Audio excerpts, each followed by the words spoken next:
Do you know Coruscant wasn't invaded not one, not two, but 3 times? The catch here is that it was besieged by the good guys, and from it spawned one of the most badass pieces of Star Wars art. Alliance soldiers raising the flag of the New Republic over the former Imperial capital and seat of power in the galaxy. The liberation of Coruscant marked the end of the Empire in Legends. It's a shame we never got an on-screen rendition of this. It's a more fitting end to the Empire than the Battle of Jakku in the Disney canon. But let's rewind and start from what I think is the most important.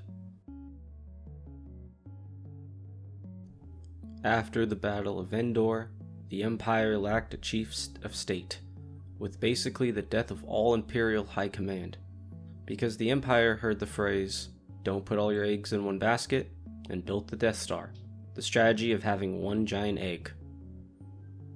After its destruction at Endor, the Alliance would declare the New Republic. Uprisings would take place across the galaxy, and would mostly be put down by the Imperial remnant, including on Coruscant.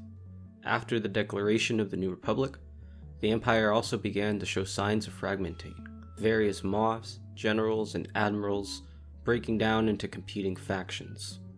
And the New Republic would take advantage of this chaos.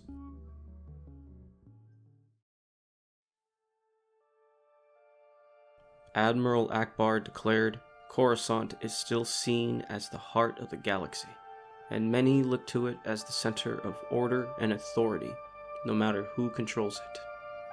Regardless of how strong the New Republic would become, without taking Coruscant, they would be viewed similarly to the Imperial remnants carving up the galaxy.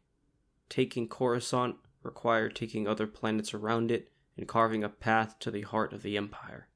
The Alliance would begin its core campaign, aimed at isolating as many holdouts without having to fight repetitive pitched battles because the Alliance could not afford to stay in one place too long. Attacking Coruscant would not be easy. It was one of the most heavily defended worlds in the galaxy, despite first appearance. The fleet defending Coruscant was relatively small. They were heavily reliant on the defense platforms, specifically the Golem 3 defense platforms. Imagine with me a Star Destroyer in a bunker had a very angry child, and I present the Golem 3 defense platform. They can hold off capital fleets, even destroying them if properly supported.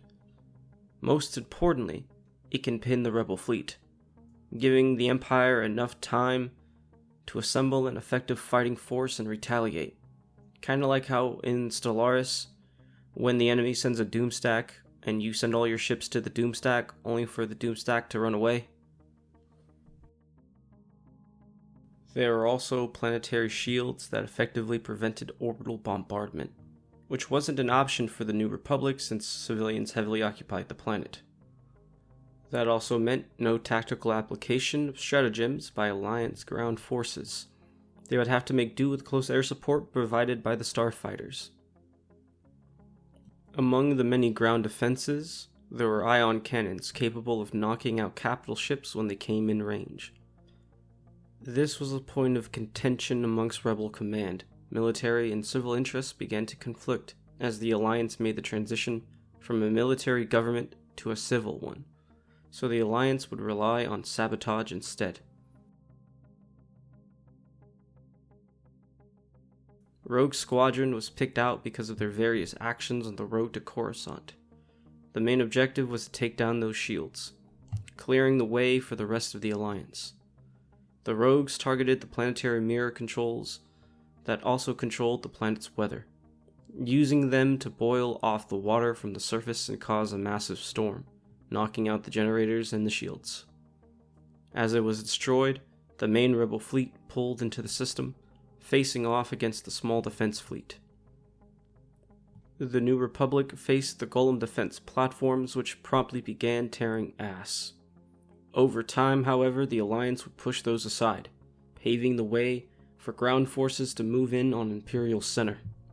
Tragically, there is very little information on this portion of the battle, which is crazy work to just sort of pan over the final battle like they do.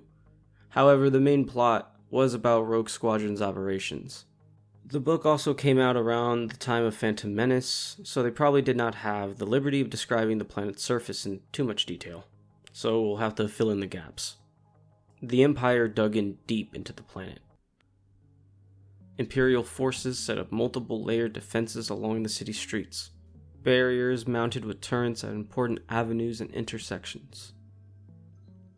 The New Republic forces fought house to house and street to street.